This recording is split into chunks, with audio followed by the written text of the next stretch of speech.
Estamos en el libro de Job. La revelación de Dios en el sufrimiento de Job, la primera parte. Job, capítulo 1. En la tierra de Uz vivía un hombre llamado Job, hombre bueno que temía a Dios y se abstenía de lo malo. Característica de Job, ¿no? Que era bueno y que evitaba andar en lo malo. Tenía una familia grande, formada por 7 hijos y 3 hijas, y era inmensamente rico, pues poseía 7.000 ovejas, 3.000 camellos, 500 yuntas de bueyes, 500 burras y muchísimos siervos. Era en efecto el más rico hacendado de toda aquella región. Vamos a orar para que el Señor pueda ministrarnos a través de este estudio de la palabra. Amén. Padre bendito, en esta noche te damos gloria, honra, alabanza, Señor. Te reconocemos como nuestro único Dios, Señor, nuestro sustento, nuestro todopoderoso, nuestro Shaddai, Señor. Nuestras vidas están en tus manos, nuestras vidas en tus manos son preciosas porque tú nos pules y nos transformas, Señor, para que reflejemos el brillo que proviene de tu gloria, Padre. Glorifícate en esta hora, ministranos, Señor, háblanos en nuestros corazones, conforme a nuestras necesidades, Señor. Danos esa palabra de vida eterna, Señor, ese pan de vida que proviene de ti, Señor. Sácianos de bien, sácianos de justicia, Señor. En este tiempo, Señor, de vida que nos toca vivir en este peregrinaje en esta tierra, Señor. Glorifícate tú, sosteniendo nuestras manos, Señor, llevándonos por sendas de justicia, Padre. Que tu Santo Espíritu nos sustente, Señor, para poder entender tu palabra. Te lo pedimos en el nombre de Jesús. Amén. Característica de Job hemos leído, ¿no? Un hombre bueno, temeroso de Dios y apartado del mal. Y por ende, era próspero no solamente en relación con Dios, sino en todo su entorno. Y tenía gran número de hijos. Y eso no es un secreto, porque en el libro de Josué, pero no lo busquen, solamente lo estoy usando como referente, ya Dios hablaba en el libro de Josué capítulo 1, versículo 8, que si nosotros andamos alineados en la voluntad de Dios, todo nos va a ir bien. Entonces este Job, según refiere aquí, andaba alineado en la voluntad de Dios y por ende todo le iba bien, hasta ese momento. ¿Pero por qué? Si andaba alineado en Dios, ¿por qué Dios permitió que en un momento indicado todo le vaya mal? ¿Por qué Dios permite? ¿Se han preguntado ustedes? ¿Por qué Dios permite que suframos? Mucha gente nos dice, yo no quiero creer en ese Dios que ustedes dicen que es bueno y todo amor, cuando hay muchas calamidades, mucho sufrimiento en el mundo. Todos nos preguntamos eso, ¿no? ¿Por qué? Pero Dios siempre tiene un propósito. El hecho de que no lo comprendamos no quiere decir que no tenga un propósito divino. Tiene un propósito divino y a través de la palabra que vamos a estudiar hoy, yo pretendo ayudarlos a entender cuál es el propósito. Versículo 4 de Job. Los hijos de Job acostumbraban turnarse para celebrar banquetes en sus respectivas casas e invitaban a sus hermanos y hermanas a comer y beber con ellos. Al terminar el ciclo de los banquetes, Job reunía a sus hijos y los santificaba. Se levantaba muy de mañana y presentaba una ofrenda por cada uno de ellos, porque pensaba, quizás mis hijos hayan pecado y en su corazón se hayan alejado de Dios. Estas cosas eran costumbres de Job. ¿Era una buena costumbre? Indudablemente que sí, porque Dios, así como Dios andaba alineado con Dios y veía que esa alineación lo tenía protegido y bendecido y con los favores de Dios, entonces él no quería que sus hijos se apartaran de esa bendición. Entonces él tenía cuidado de que sus hijos en esas fiestas quizás se puedan perder o alejarse de Dios. Entonces los santificaba, los llamaba y presentaba holocausto por cada uno de ellos, para que ellos vean en él el ejemplo de que es bueno estar en una correcta relación con Dios. Ahora, el contexto del tiempo de Job. Se supone que Job, por el tiempo de vida que tiene acá, que vivió después de todo su dolor más de 120 años más o 140 años más, y vivió hasta su 4ª generación, entonces Job vivió en el tiempo de los patriarcas, en el tiempo de la longevidad, en que vivía muchos años.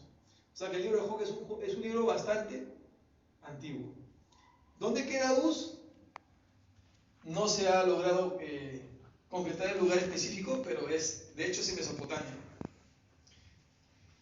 Y que este hombre era oriental, porque dice que era oriental, vivía en la geografía del Medio Oriente, y era uno de los hombres más prominentes de su entonces, de los más sabios.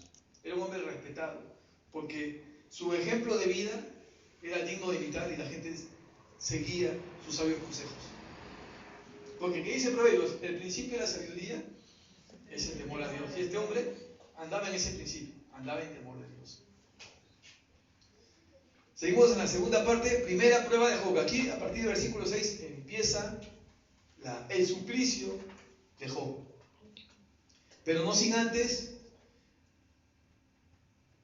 poner un ejemplo paralelo de dónde aprendió Job a consagrar a sus hijos, de presentar holocausto delante de Dios. Recuerden que Job está presentando holocaustos antes de que sea establecido el sacerdocio levítico, antes de que Dios le dé a Moisés las leyes en la tabla de piedra, antes de que se establezca la forma del ritual de acercarse a Dios. Ya desde la caída de Adán y Eva, ya Dios ya había establecido que el pecador debía presentarse ante Dios con el sacrificio de un animal inocente, para que su sangre cubriera su pecado, porque la presencia de Dios es santa y no puede tener relación con el pecado.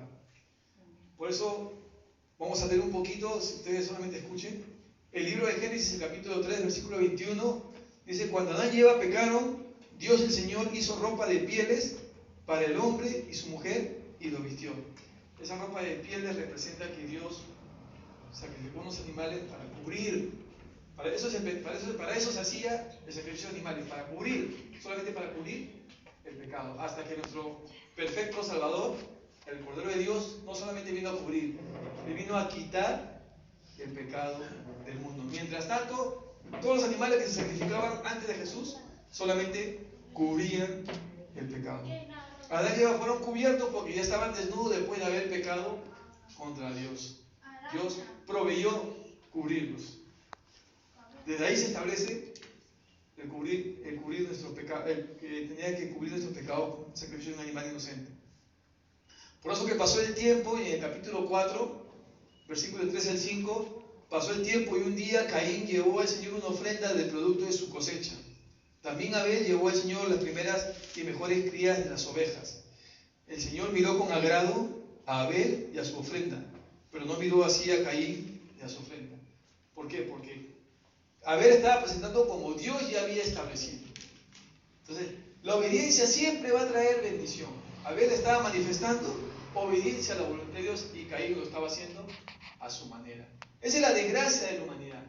Cuando el hombre decide hacer las cosas a su manera y no a la manera de Dios. Lo podemos ver en el libro de Hebreos, porque dice: por fe Abel ofreció a Dios un sacrificio mejor que el que ofreció Caín. El acto de Abel fue un acto de fe, y la fe viene por oír, y el oír el consejo de Dios. Abel sabía que Dios le había establecido cómo debía presentarse, y Abel así lo hizo como acto de fe. Por eso Dios miró con agrado. Dios siempre va a mirar con agrado nuestro acto de fe, que es el reflejo de una obediencia a los propósitos y las voluntades de Dios. ¿Y cómo sabemos el propósito y voluntad de Dios? Tenemos su palabra, escrito está. Ahora sí, versículo 6, la primera prueba de Job. Hubo un día cuando los hijos de Dios vinieron a presentarse delante del Señor, y Satanás vino también entre ellos. ¿Quién apareció en esa reunión celestial? Satanás. Y el Señor dijo a Satanás: ¿de dónde vienes? Como si el Señor no supiera, ¿no? Él lo sabe todo, pero tenía un propósito con esa pregunta. El Señor todo lo hace con propósito. Siempre grábense eso. ¿De dónde vienes? Entonces Satanás respondió al Señor y dijo: de recorrer la tierra y de andar por ella. Y el Señor dijo a Satanás: ¿te has fijado en mi siervo Job? Qué hermoso que el Señor hable bien de cada uno de nosotros ante el acusador, ¿no? ¿te has fijado en mi siervo Job? Dice, porque no hay ninguno como él sobre la tierra, hombre intachable y recto. La clave es temeroso de Dios y apartado del mal. Pero Satanás no se quedó tranquilo, porque nunca se va a quedar tranquilo. Cuando el hombre de Dios camina rectamente, él va a querer provocar que salgamos de esa rectitud. Y dice Satanás aquí. Respondió Satanás al Señor, ¿acaso teme Job a Dios de balde? ¿No has hecho tú una valla alrededor de él y de su casa y todo lo que tiene por todos lados? Satanás se queja, ¿no? Claro, pues, ¿cómo no te va a durar si no permites que lo toque? Si lo tienes protegido. Has bendecido el trabajo de sus manos y sus posesiones han aumentado en la tierra. Pero mira el diablo cómo es de sutil. Pero extiende ahora tu mano, le dice a Dios, y toca todo lo que tiene, y verás si no te maldice en tu presencia. ¿El diablo para qué ha venido? Para matar, para robar y para destruir. Él quería que Dios lo toque, en contra de la naturaleza de Dios, porque Dios es amor. Y dice, a ver, si le quitas tu protección, a ver si no te maldice, porque no es gratis. Pero es que no era gratis efectivamente, porque Job era protegido por Dios y amado por Dios, porque Job cumplía los preceptos y estatutos de Dios, la voluntad de Dios. Como Josué 1:8, como le dije a un inicio. Entonces el Señor dijo a Satanás, he aquí todo lo que tiene está en tu poder, pero no extiendas tu mano sobre él. Y Satanás salió de la presencia del Señor. ¿Satanás acaso va a peñiscarte, a meterte carne, a meterte una cachetada? Él no, Satanás va a matar, a robar y a destruir tu vida y todo lo que rodea. Así que fue, ya pasamos todo lo que hizo porque tenemos que centrarnos solamente en lo que, como Job al final se le revela a Dios. Así que salteamos todos los detalles de cómo el diablo mandó calamidades a cada uno de su casa y de sus bienes. Ahora voy a un paralelo, una pausa, un paréntesis, sobre la visión que tiene el profeta Isaías, que no puse aquí el libro, pero creo que Isaías capítulo 3, cuando tiene una visión, ¿no?, que demostró a Josué, el sumo sacerdote, una vez lo toqué acá en el culto, acerca de las vestiduras blancas.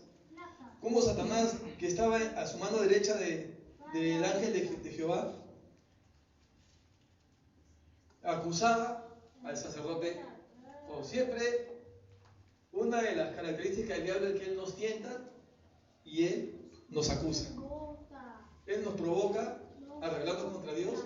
¿Para qué? Con propósito después acusarnos delante de Dios, para que Dios... Y así fue esta visión, ¿no? Que vemos que en otros libros, no solamente en el libro de Job, sino en otros libros también se habla de la mismo modus operandi del diablo, ¿no? Que siempre está ahí entre Dios y el hombre para que Dios destruya al hombre. Pero Dios tiene un plan de no destruir al hombre, sino avergonzar al diablo y glorificar al hombre. Y que el hombre aprenda a vivir con Dios para que el hombre con su acto de obediencia glorifique a Dios. Vamos al versículo 20. Seguimos en el capítulo 1, versículo 20. Después de todas las noticias de desgracia que Job recibió, obra de Satanás, no obra de Dios, Dios permitió, es el pasivo permisivo de Dios. Dios quitó su cerco para que el diablo vaya con todo. ¿Quién fue el que trajo desgracia a Job? Satanás. Estamos leyendo el libro de Job. Estamos en el versículo 20.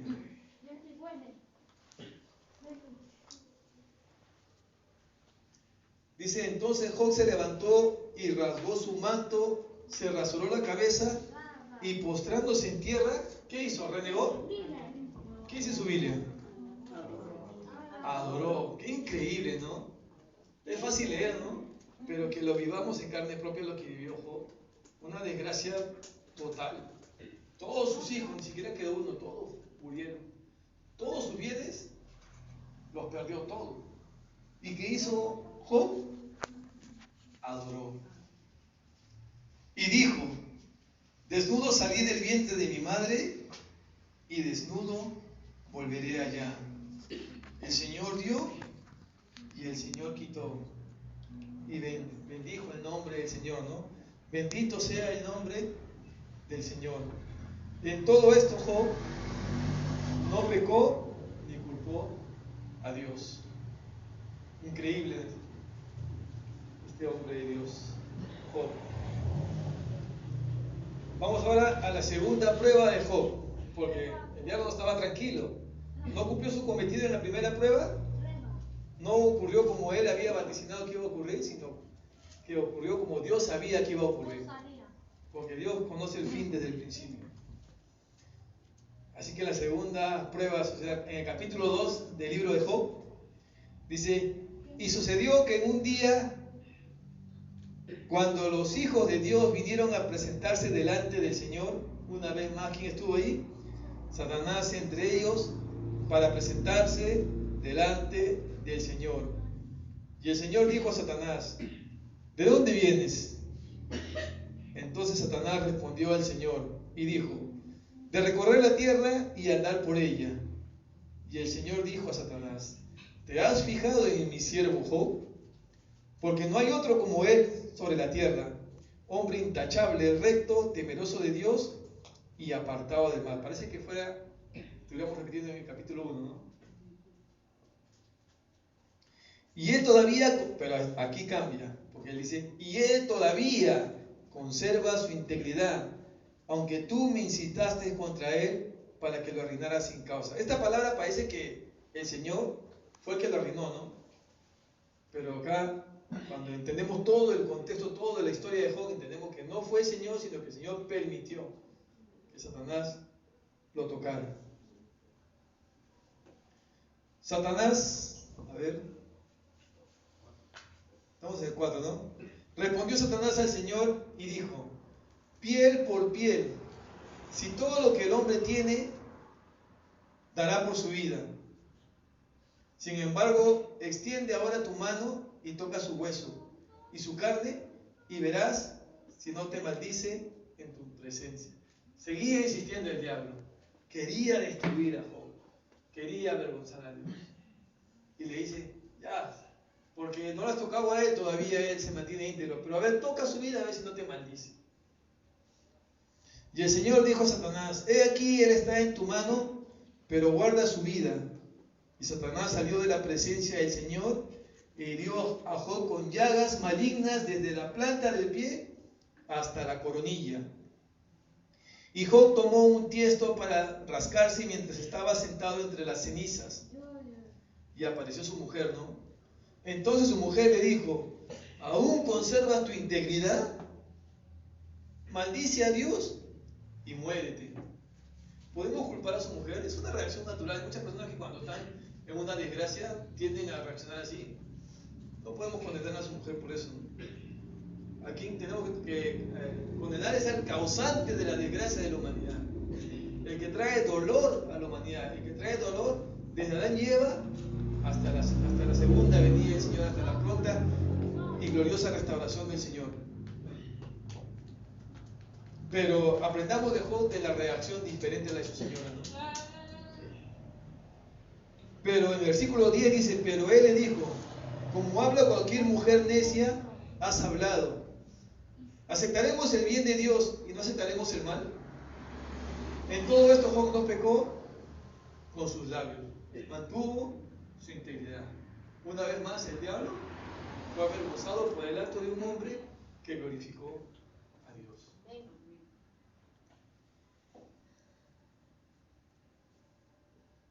Por eso también hay un texto referente en Primera de Reyes, no busquen, el capítulo 22, versículos 19 al 22, donde también habla de una reunión de los seres celestiales, los seres espirituales, y cómo Dios permite que un espíritu de mentira vaya y hable en la boca de muchos profetas mánticos. La palabra mántico quiere decir profetas que se mueven en base a sus emociones y no en base a la dirección y el espíritu de Dios. Eso es importante. Si nosotros no debemos movernos en nuestras emociones humanas, sino bajo la dirección del Espíritu de Dios. Porque en las emociones es donde la mentira puede seducirnos y engañarnos. Y en vez de hablar palabra de Dios, podemos hablar como Pedro, ¿no? Cuando dijo, yo no voy a permitir que tú mueras. ¿Y qué le dijo el Señor a Pedro? Creo que minutos antes, ese mismo día, había dicho, bienaventurado eres Pedro, ¿no? Porque lo que tú me dices no te ha sido revelado por carne y sangre, sino por mi Padre que está en los cielos. Porque Pedro dijo, tú eres el Hijo del Dios Altísimo, el Cristo. Pero después que dijo Pedro en sus emociones, ya no en la revelación de Dios, yo no voy a permitir que tú mueras, sino que yo voy a dar hasta mi vida. Y el Señor que dice, Pedro, antes que dejar de cante,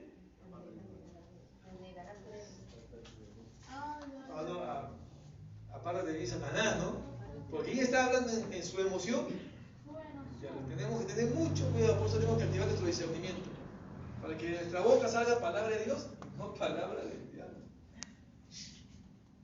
Que el Señor lo reprenda, ¿no? Por eso, acá extraje de un comentario, dice, la teología superficial de los amigos de Job, porque no voy a leer todo el diálogo, que son como 20 versículos, de los a 3 amigos de Job, que primero llegan y se quedan paralizados de ver tal desgracia de Job, ¿no? Y cada uno comienza a cavilar en sus pensamientos. Eran hombres sabios, pero no tenían revelación de parte de Dios. Es muy importante tener la revelación de Dios. La revelación de Dios está en su palabra, y para conocer el plan de Dios tenemos que leer toda su palabra. Es vital que conozcamos todo el consejo de Dios, porque solo así se nos va a revelar y a Dios en nuestra vida, y podemos ver a través de esa revelación, podemos discernir los tiempos. Estos hombres conocían a Dios al igual que Job, pero solamente de oídas, pero no tenían una relación personal con Él. Entonces su concepto de entender lo que Job estaba viviendo no era conforme, no estaba alineado con lo que Dios estaba haciendo en la vida de Job. Así que todos esos versículos, ellos están usando palabras muy sabias, pero solamente palabras sabias humanas, palabras que salen solamente de su raciocinio humano. Están tratando de entender, y lo primero que hacen es acusar. A veces nos pasa a nosotros, vemos a un siervo de Dios que pasó una desgracia, lo primero que decimos, seguro que este siervo es pecado. A veces decimos, seguro que este siervo está en pecado. Pero, y así estos hombres, estos amigos de Job, estos 3 amigos, lo primero que dijeron, Job, tú te declaras inocente, pero tú, ¿cómo vas a decir que eres inocente? Al declararte tú inocente, está diciendo que Dios es injusto. Y jamás Dios va a ser injusto. Tú has hecho algo, Job. Arrepiéntete. Todo ese diálogo, en vez de traerle palabras de consuelo, terminó en acusación. Así que vamos a avanzar. Por eso Pablo le dice a Timoteo, sabiendo de la naturaleza del hombre, ten cuidado de ti mismo, ¿no? Y de la doctrina, o sea, ten cuidado de lo que has aprendido de Dios, mantente en esa doctrina, no te mantengas en tu propia conceptualización de las cosas. Persiste en ello, pues haciendo esto te salvarás a ti mismo, y lo más importante, que salvarás a los que te oyen. Por eso que Pablo dice, yo vengo ante ustedes con mucho temor y mucho temblor, y me propongo no predicar cosas de humana sabiduría, sino a Jesucristo y a este crucificado. Yo cuando me paro acá, me paro con mucho temor y mucho temblor, porque no quiero hablar cosas que no sea de la palabra de Dios. Porque solo así la palabra de Dios es la que transforma nuestras vidas, la que nos instruye. Porque la palabra de Dios, que es útil para redarguir, para instruir justicia, a fin de que seamos enteramente preparados para toda buena obra. Pero la palabra de Dios es la que hace la obra, no la palabra del hombre. Por eso tenemos que tener cuidado de hablar palabra de Dios y no palabra de hombre.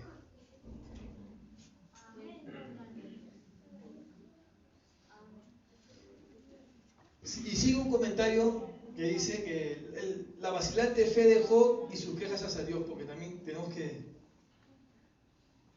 hacer una síntesis, ya que es muy extenso. Y este comentario me es útil como síntesis. Dice, al principio, Job soportó estas 2 calamidades, como leímos en el libro de Job, ¿no? Con sorprendente sumisión. Pero a medida que la miseria continuó durante meses, Job vaciló en su confianza que Dios estaba a su favor. Al defenderse de la mala teología, ¿quiénes eran esos hombres? Elifaz, Bildad y Sofar. Dijo cosas sobre Dios que no eran ciertas. comenzó a insistir en su propia justicia a expensas de la justicia de Dios, como le decía yo en el comentario.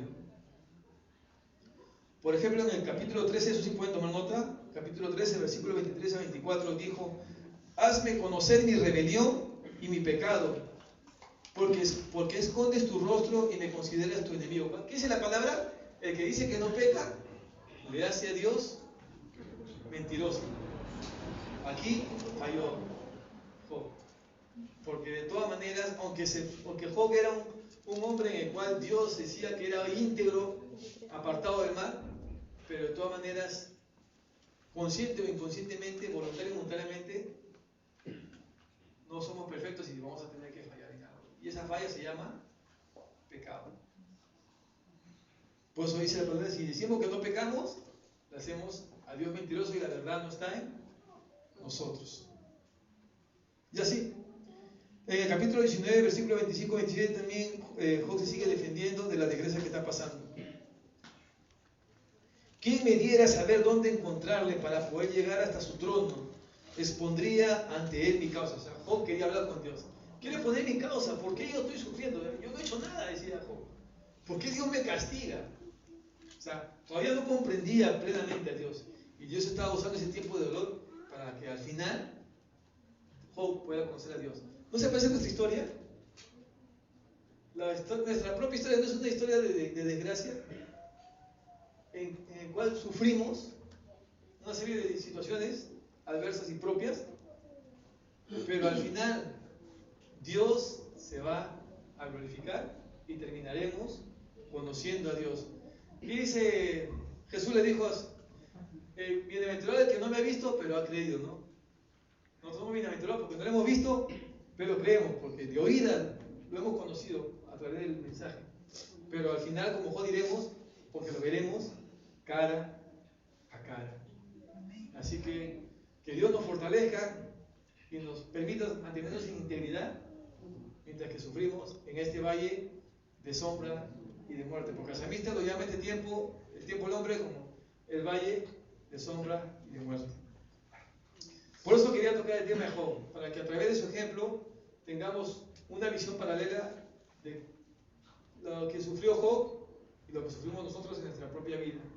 Cómo Job al final glorificó a Dios y cómo nosotros también al final de nuestra vida podemos glorificar a Dios. Cómo al final Job conoció a Dios y cómo al final nosotros también podemos conocer a Dios en el sufrimiento. Pero de los tres apareció al final un joven, y esto me gusta, se puede tocar como para una prédica para jóvenes. Puede llamarse los Eliú del último tiempo. Porque este Eliú apareció al final, después de los tres ya veteranos, cristianos antiguos, ya así como nosotros, ya que tenemos 10, 20 años en la palabra, pero que todavía no lo conocemos bien y todavía entendemos las cosas no como Dios quiere que entendamos, sino a nuestra manera. Pero vino un jovencito, Eliú, que sí tenía la perspectiva de Dios. Por eso yo, ahora al leer esto me animo con los jóvenes. Digo, de repente estos jóvenes de la última generación son los Eliú, los que van a tener mayor visión y mayor entendimiento de la voluntad de Dios. Ojalá que sea así, que Dios al final levante a estos jóvenes como Eliú. Porque dicen, en los capítulos 32 al 37, el amigo más joven, Eliú, reprende tanto a Job como a sus tres amigos. Estos tres amigos no habían podido explicar el sufrimiento de este buen hombre con su teología. Y Job había dicho cosas imprudentes y presuntuosas sobre Dios, a fin de justificarse a sí mismo. La idea de Eliú es que Job es un hombre justo, aunque no perfecto, y eso es verdad. Podemos llegar a ser justos, pero no perfectos. Y podemos ser amados como Job lo era, y que es amado por Dios. Dios no lo está tratando como su enemigo, aunque andemos bien y suframos, no es porque Dios lo está tratando como su enemigo, sino como su hijo y amigo. Dios originalmente permitió que los sufrimientos de Job comenzaran para mostrar a Satanás y a los ejércitos del cielo que Job apreciaba más la dignidad de Dios que sus propias posesiones. ¿Se da cuenta? Había un propósito. Dios quería avergonzar a Dios y demostrarle que hay hombres como Job aquí en la tierra, que aunque suframos y padezcamos, no vamos a dejar de amar y confiar en Dios. Y al final Dios nos va a recontrabendecir de una manera inimaginable. Aquí lo bendijo al final en su día de Job con darle el doble que lo que el diablo le quitó. Pero nosotros nos va a bendecir con la eternidad gloriosa, inimaginable, que vamos a recibir como hijos de Dios. Donde ya no va a haber muerte, dolor, ni sufrimiento, porque este tiempo ya va a terminar.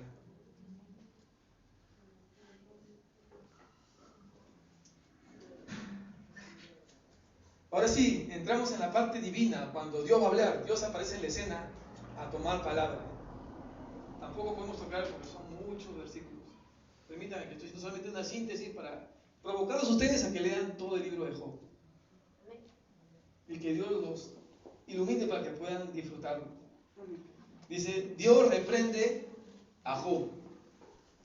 Hasta el final del discurso de Eliú, que es en el capítulo 37, ya llegamos al capítulo 37, se había formado una tormenta y había llenado de admiración a Eliú. En esa tormenta, como el silbo apacible que le habló al profeta Elías, o Elías, en ese silbo apacible estaba la voz de Dios. Es como si sintiera la cercanía de Dios Eliú, ¿no? Hablan bien de Eliú acá, este comentarista. Es como si sintiera la cercanía de Dios en esta tormenta y llevara sus palabras hacia su conclusión. Y ciertamente en alguna forma del torbellino viene la voz de Dios a Job. Dios habla en el capítulo 38 hasta el 41 y le dice, ¿y dónde estabas tú cuando yo? Y le comienza a contar cómo él, como el Dios creador de todo, como el supremo arquitecto, comenzó a crear todo lo existente en el plano natural. Dios le dice, ¿dónde estabas tú? ¿Tú estabas conmigo? ¿Tú me dabas consejos? ¿Tú eres más inteligente que yo? ¿Tú puedes contender contra mí? Yo le estaba aclarando la magnificencia y lo magnífico y grande que es Él. Para que Job pueda callar y escuchar la sabiduría de Dios. En el capítulo 42 también, versículo 3 dice, cuando Dios estaba hablando, Job cita estas palabras. No me debo sentir estas palabras, pero aquí este comentarista encuentra algo que es clave para nosotros. Miren. Mejor lo voy a leer todo, dice. En el 38, versículo del 1 al 2, comienza Dios. Entonces el Señor respondió a Job desde el torbellino y dijo, ¿quién es este que oscurece el consejo con palabras sin conocimiento? Yo pensaba que cuando lo leí, que se refería a Eliú. Pero este comentarista encontró la respuesta, versículo más atrás, más adelante. Le estaba diciendo a Job, porque Job al final había tenido una teología incorrecta de Dios. Cuando dice, ¿quién es este?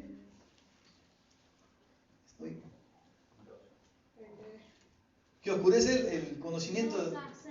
Alguien podría pensar que Dios está criticando las palabras de Eliú aquí, pero no es así. Está hablando a Job y criticando a Job. ¿Por qué dice esto él? La clave está en el capítulo 42, versículo 3. Cuando Dios está hablando, Job cita estas palabras en el capítulo 38 y versículo 2. Y las aplica a sí mismo. ¿Quién es este que oculta el consejo sin entendimiento? O sea, Job dice, yo era ese que ocultaba el consejo sin entendimiento.